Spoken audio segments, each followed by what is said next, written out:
Hi guys! For today's ulam, ulam namin today ay kinataang kalabasa. Ayan. So, kung gusto niyo ito try and magkaroon ng healthy na lunch, sundan niyo ang mga steps kung paano ito gawin. So, una maghihiwa muna tayo ng ating sibuyas. Then, ito ng ating bawang. Then, maghihiwa naman tayo ng ating luya here.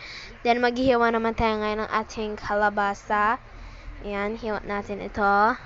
Then, pagkatapos yan, maghihiwa naman tayo ng ating chicken. And pagkatapos naman maghiwa natin chicken, ilalagay natin sa isang lagayan. Yan. And pagkatapos yun, guys, ito natin may ingredients. Itong ating malunggay. Yan. Itong ating chicken. Itong ating sibuyas, bawang at luya. Itong ating kalabasa. And itong ating gata. Ayan.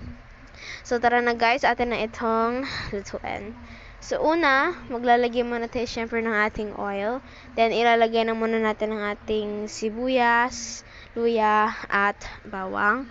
Then, mix-mix natin yan. Ipalabas natin ang aroma niyan, guys. Yan. Then, pagkatas i-mix, maglalagay naman tayo ng ating chicken. Then, mix ulit natin ito.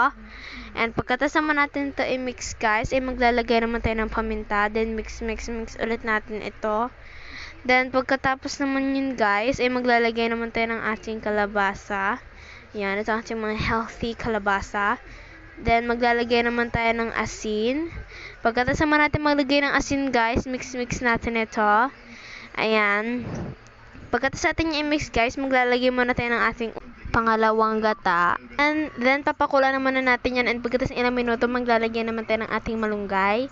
Then, pagkatapos yan, mix natin ito.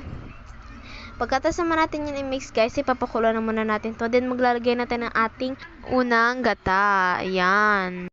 Then, pagkatapos yun, guys, ayan, halo-halo natin ito. Then, ngayon naman ay papakulo na ulit natin ito. And then, guys, ito na ang ating ginataang kalabasa. Ayan. O, napaka-healthy niyan, guys, ha? Kaya kung gusto niyo ito try.